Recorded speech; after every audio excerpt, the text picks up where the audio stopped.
you hate your website, you feel jaded about your posts not getting enough love, or you think ad spend is going to be the key to your success, you're in the right place. You're probably super driven and resourceful, but marketing just isn't working for you. I'm going to tell you why in this 15-minute workshop. By the end of it, you'll see why your current marketing efforts feel overwhelming. And I guarantee you'll have a light bulb moment of understanding when you learn the key components of a simple, successful marketing system. It's not post more or fix your SEO. It's more complex than that, but not hard. So stop doing the most and start here. For those of you who love an agenda, this is it. We're going to cover these key topics: omnichannel digital marketing, the buyer's journey, obvious things you need to get started as a marketing professional or a stand-in marketing person who is just trying to run a dang business, aka an entrepreneur, and the meat and potatoes of marketing, which you probably know most of, but need a reframe, and then how to optimize and scale, plus key reminders that everyone who works for themselves should know. You're more than welcome to skip around in this video. I'll mark each chapter so you'll know exactly what you need, but let's just jump in. So when you think about marketing, you probably think about posting a bunch, sending newsletters, running ads, branding, messaging, and your website. Obviously, social media as well. The world of marketing is super overwhelming, and with so many influencers somehow making it big, it seems like it should be easy, like it's an algorithm problem or a money problem or a you problem. Newsflash, it's not. If you take one thing away from this workshop, let it be this: marketing is less about you and your product and more about your customer. Treat your customers like fancy hotel guests. Everyone is special. Everyone deserves your attention throughout their stay. It's your duty as the host to make them feel safe. By the end of this workshop, you'll see what I mean and why your current marketing efforts feel overwhelming. Then you'll get that light bulb moment of understanding when you learn the key components of a simple, successful marketing system. Overarching themes you need to keep in mind to make this workshop work for you are as follows. 1, systems. The real reason why businesses don't usually make it that far are because people's systems don't take them that far. Nobody can be exchanging their time and energy constantly, indefinitely. That's why you build systems, to help things scale so that as you work harder, your business works for you, and then you get to work less. Second thing to know is the power of a reframe. The point of being a business owner is not to work your life away.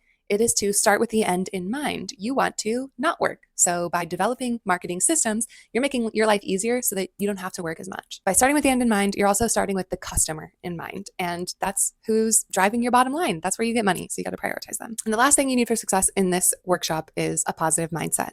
Plan the work, work the plan. Remember, done is better than perfect, and not everything is a final draft. You just keep working, you keep paying attention, you be resourceful, and this workshop will give you everything back that you put into it, which really all you need is like attention. Remember, it's progress over perfection. Don't chase shiny objects, just get stuff done and move on. The first thing you need to understand for this workshop to work is omnichannel digital marketing. What the heck is it? It's when all of your digital touch points interact with and leverage one another. Your social media supports your emails support your website hosts tracking so that your ads can be more effective. All of these things work in synchronicity to make sure that you're getting the most out of every ounce of effort that you put into your marketing. Omnichannel is really like the difference between duct taping solutions together and having one cohesive strategy that all works in synchronicity. Omnichannel also reinforces the whole concept of know, like, trust, buy. It's when your audience gets to know you, they start to like you, then they trust you, and then they keep buying from you. When your audience trusts your brand to be consistent across email, across your website, across your social media, it makes it a lot easier for them to like you and to buy from you. Let's take Glossier, for example. I literally typed in makeup into Google, and this is what came up: a shopping listing on Google. I clicked on their website. They invited me to join their newsletter. They immediately sent me a discount code for my first order. And then what happened? I got ads on Instagram. I haven't even purchased anything yet, but they were so consistent across Google. Once I got to their website, they looped me in, they made me interested, they gave me an incentive to buy, and now they're encouraging my purchases via ads. All of this happens because their marketing is working in synchronicity. Guess what? I did buy from them. And then what did I get? A thank you email and another discount code. And I'm sure I'll get more ads from them. You can see this all over the internet. When you see a billboard for a new pair of Nikes, and then you go on the Nike website and it's that same new pair, and then you get ads served about that specific pair of Nikes. This happens all over with the best businesses, in that every single digital touch point is cohesive so that the customer knows that the brand is taking care of them throughout their entire journey. Speaking of journeys, who's familiar with this? The buyer's journey. There's a lot of names for this: the buyer's journey, the marketing funnel, the customer journey. Essentially what it is the experience that a potential customer goes through when experiencing your brand. So at the top of the funnel, they experience awareness. They have to know that you exist in order to buy from you. Then they become interested. They find reasons to validate their purchase. They find you reputable, high quality, relatable. In the middle of the funnel is conversion. So that's when people actually make their purchase. Once they've purchased, you want to make them into loyal customers. So you offer them things like discount codes to keep coming back. And then after that, you give them an opportunity to advocate on your behalf by turning them into ambassadors or utilizing UGC, user generated content, so that people are advocating on your behalf. This is the customer first approach, which begs the question, do you know your customer? Where is your customer living online? What kinds of things do they like? How do they speak? What language lands with them? What kinds of things are they looking for? What kinds of colors do they like, or themes, or habits, or hobbies? You got to know all of this in order to really dial in your audience. Everyone starts as a stranger, so you have to make them aware of your brand. Then you have to interest them. Then they buy. And here's where a lot of businesses stop. They forget the bottom two parts of this journey. They forget that 40% of revenue on average comes from recurring purchases. They forget to nurture loyalty and advocacy, which are essential for scaling.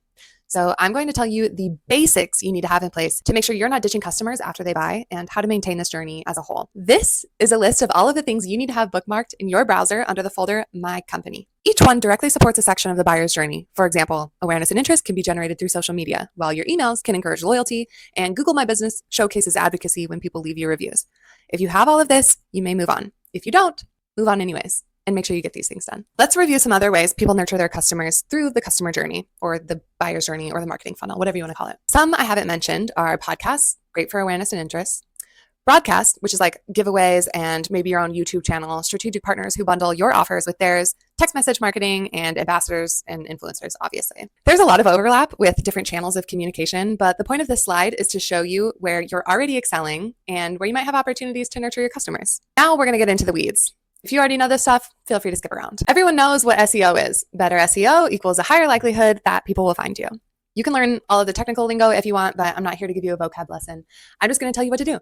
You're going to be making blogs that tell people generally what you're up to, but you want them to be relevant. Remember, customer first. So think about what someone would type into Google that would make your business be the top search result. For example, when I typed in makeup into Google, Glossier came up. Their blog topic might be working with a dermatologist to determine the best natural makeup ingredients. This is content that obviously started really general, makeup, and then got super niche, which is what you're going to want to do. This is also content for a newsletter that you can upcycle for socials and use all over your landing pages and in image alt text, URL slugs, etc. Again, think general and then get specific.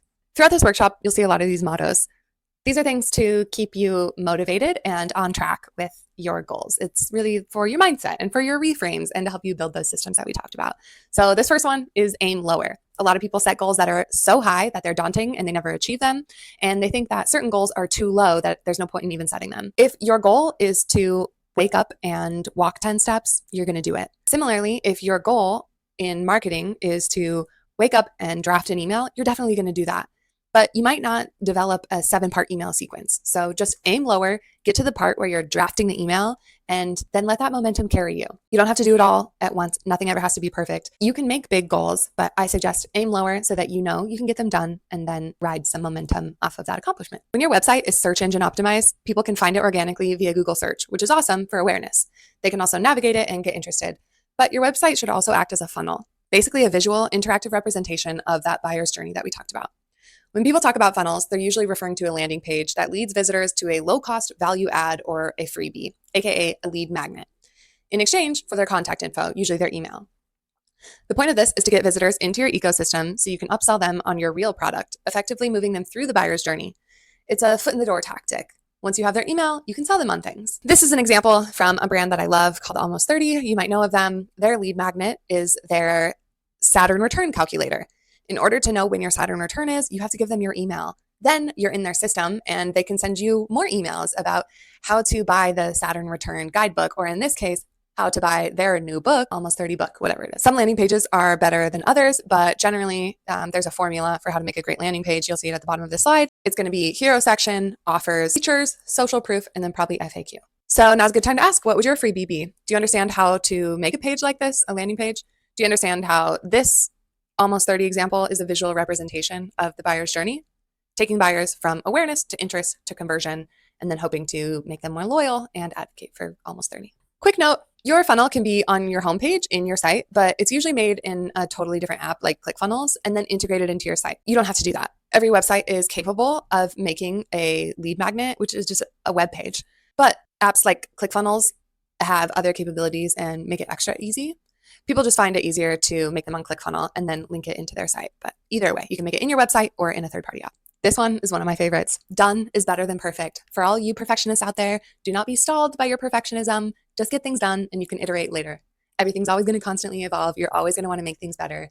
Just get it done, ship it, and refine later. Okay, this is important. Now that you have someone's email, you get to target them. This is why you have a CRM. This technically is a sales tool, but it makes marketing a million times easier. And you probably already have one. Maybe it's in the form of some contacts in your phone. Maybe it's in a Google Sheet. Maybe you have email threads in your inbox. But your CRM is your customer relationship management system. Organizing contacts of people who have reached out to you about your offer, who you've reached out to, or who have downloaded your freebie makes it much easier to follow up with them. It also helps you see where you're slacking.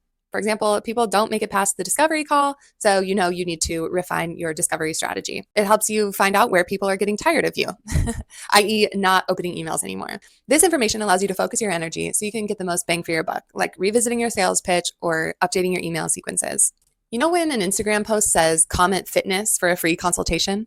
That's an automation that you can create in your CRM that allows you to nurture contacts in your sleep. By consistently paying attention to your contacts, you'll be able to spot opportunities like this and run campaigns that increase your customer pool with zero effort from you. So follow the tips on this slide and don't sleep on your CRM. My next motto I want you to follow is to not sleep on the sprint. What is a sprint? It's like 35 minutes of focus. You can break your focus down into 35 minutes. You can get everything done that you need to do. Focus is a dying craft. If you can focus, you're going to do better than 99% of people who are trying to run a business. When it comes to setting out a goal for your work for the day, just focus on getting that goal done. If it's writing a social media post, stick to the sprint, write the post. If it's creating a lead magnet, stick to the sprint, create your lead magnet. So since we just talked about how to store your contacts, that brings us to how to engage your contacts. All the contacts in your CRM should be getting emails. That's the point of having a CRM. You can write individual emails like in a newsletter style that just connects people with your brand, but you'll absolutely need to develop sequences that hold your guest's hand through their experience with your business. For example, it's like, welcome to my brand where I sell cupcakes.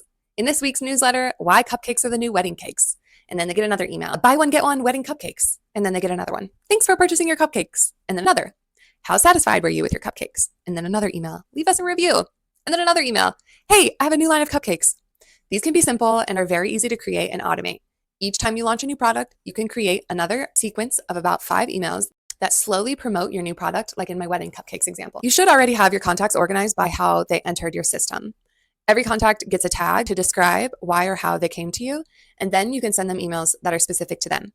For example, if a tag is purchased wedding cupcakes, you might add them to an email sequence for your next product launch. Divorce cupcakes. Just kidding. Then there's segmenting, which allows you to send emails to people with multiple tags, like purchase wedding cupcakes and download my gluten-free recipe, to which you can send them an email about gluten-free divorce cupcakes. Every time someone's email enters your system, they get a tag. So what are all the ways that people are coming into your system? Are they subscribing to your newsletter? Are they booking a call with you? Did they download your freebie? Did they purchase something? Whatever it is, everyone gets a tag. Then you create a sequence of automated emails, nurturing that tag deeper into your ecosystem. For example, the download freebie tag. The user should get an email thanking them for downloading the freebie, an email asking them for a review, and an email upselling them on your next offer. When they've gotten all the emails in that sequence, they will either move into other sequences, like they purchased your upsell, or they'll just keep getting your monthly newsletter. My biggest tip, keep it simple. Keep it really simple, and then iterate later. Next motto is, it's just a rough draft. This is a way of tricking yourself into getting something out on paper and gaining momentum for what you're going to do next. So look at everything as a rough draft. You can always iterate later, but it's better to just start with something and then go from there. Let that momentum carry you into the next task.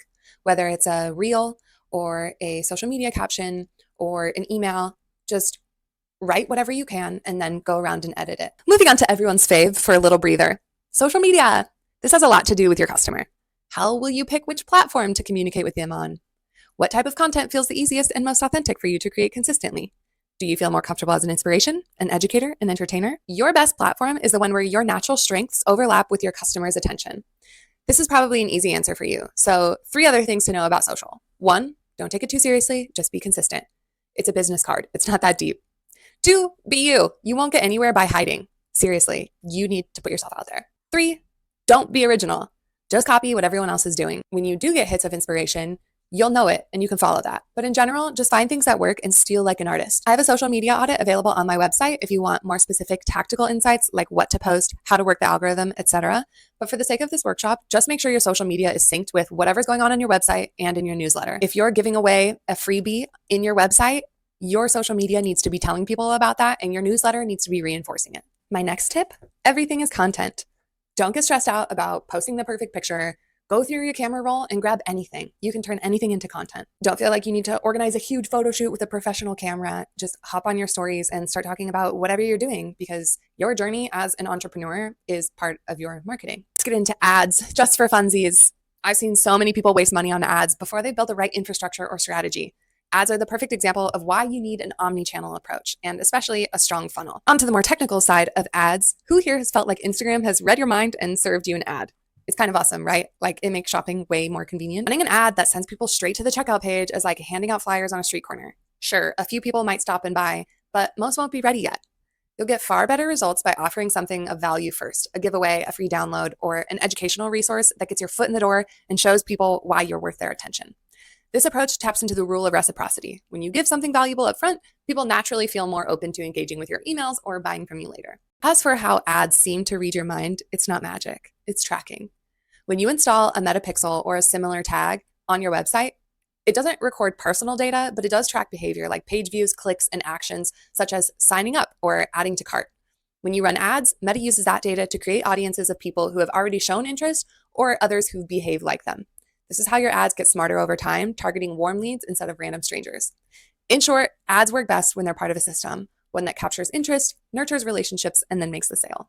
My next little tip I have for you is to plan the work and work the plan. Some people might call this chopping wood and carrying water. Again, you can iterate all you want, but you just need to devise a plan and work it. Don't get distracted. Don't try to make things better all the time. Just plan the work the plan. In your marketing tool belt, you also have broadcasts. These are the megaphones that take your message to the masses organically. There are two types. Type 1 is when you own the megaphone, meaning you create and control what audiences are getting through channels like YouTube, Pinterest, podcasts, or SMS. It's different from social media because you're not necessarily engaging with your audience, they're just engaging with you. Similarly, type 2 is when you borrow someone else's megaphone by partnering through ambassadors, guest podcasts, giveaways, or event sponsorships. In this case, you're also not in charge of engaging with those audiences. They're just there to consume.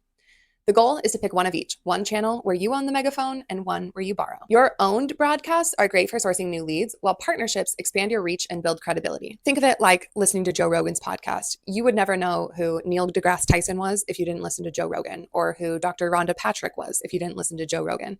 They get on his podcast and then his audience goes to follow Dr. Rhonda Patrick or Neil deGrasse Tyson. So that is the type 2 megaphone. Joe Rogan's podcast is his own megaphone. The goal is to pick one of each. These channels require effort up front, but little maintenance after they're set up, allowing your systems and relationships to do the work for you. Because broadcast channels are so loud, it's important to be intentional with your message and consistent across every platform. Repeating the same phrase, visual, and call to action doesn't cause boredom, it builds recognition, and recognition is what drives momentum. One of my favorite tips, beware shiny objects. There's always going to be something else to distract you. There's always going to be another post idea, a different way to do your lead magnet, more podcasts that you want to be on, kind of like the plan the work the plan. Just decide what you're going to do and stay on track. Engage your focus. Beware of shiny objects. Again, with the Glossier example, this is a demonstration of what you've learned so far. So I typed in makeup to Google, SEO brought their listing to the top. I went to their website as an interested customer. They sent me a discount code, which encouraged my conversion. I converted. Then they sent me free shipping. So then I became a loyal customer and bought another product. And then they said, leave us a review. So I did, and they encouraged my advocacy. That's how it all works. Their awareness could have been brought to me through an ad or just through SEO, but whatever it was, that's how they got me in the funnel, and then they nurtured me throughout. Putting this all together, every tool you use, socials, ads, funnels, lead magnets, broadcasts, your CRM, your automated emails, it all works best when it's connected. That's what makes your marketing omni-channel. Each piece supports the next. Social drives awareness, ads boost reach, funnels capture leads, emails build relationships, and broadcasts scale your message, or any variation of all of those channels and tactics. When it all works together, you stop chasing trends and you start creating momentum. Maybe you're here because you're like, okay, oh, that's great. I already know marketing. Now, how do I just do it better? How do I track my progress and make sure that I'm doing it right? This slide is for you. Optimization. Your digital footprint is always evolving. Every post, every email, and every ad adds another layer to your marketing ecosystem. The key is not just to create, but to optimize by tracking what's working and what's not. Start simple. On social media, don't obsess over vanity metrics like followers. Instead, look at engagement, views, and link clicks. Those numbers show you who's genuinely paying attention. Check your link tree or your link in bio analytics to see what people are curious about and pay attention to new subscribers. That's how you'll know if your lead magnet is doing its job. Once people are in your email list, shift your focus to open rate and click-through rate. Your open rate tells you if your subject lines are catching attention. Your click-through rate tells you if people are interested enough to take the next steps. For ads and funnels, it's the same logic. You're looking for proof of interest or proof of action. Your CTR or click-through rate shows how many people clicked after seeing your ad. That tells you if it grabbed their attention. Your conversion rate shows you how many people took action after clicking. That's how you know your landing page works. And finally, your return on ad spend, your ROAS, which is probably the thing investors are going to ask you about. This reveals how much revenue you're earning from every dollar you spend, the ultimate test of profitability. When you measure the right things, you stop guessing and you start refining. Optimization isn't about chasing numbers. It's about understanding what your audience responds to so you can double down on what works and let the rest go. Scaling is what turns your business from a one-person hustle into a self-sustaining system. It's the moment your marketing starts running on autopilot, not because you're doing less, but because every part of your ecosystem is working together, because you did the most in the beginning, because you watched this workshop. When your website, emails, social channels, and automations are all aligned, revenue starts to grow naturally. And that growth gives you freedom. Freedom to hire support, freedom to refine your ideas, to focus on what you love, and to take control over your time, which is the whole point that you got into business for yourself in the first place, or why you took this leadership job in marketing. This is where you start to hire virtual assistants to handle repeatable tasks, add new channels, reach more people, and build loyalty programs to keep your existing customers coming back. You'll also want to develop sequences, like I mentioned, that nurture leads automatically. So even when you're offline, your business keeps moving forward. And the numbers back it up. Companies that outsource marketing save an average of 30% on operational costs. Businesses that engage customers across 3 or more channels see customer retention jump 320%.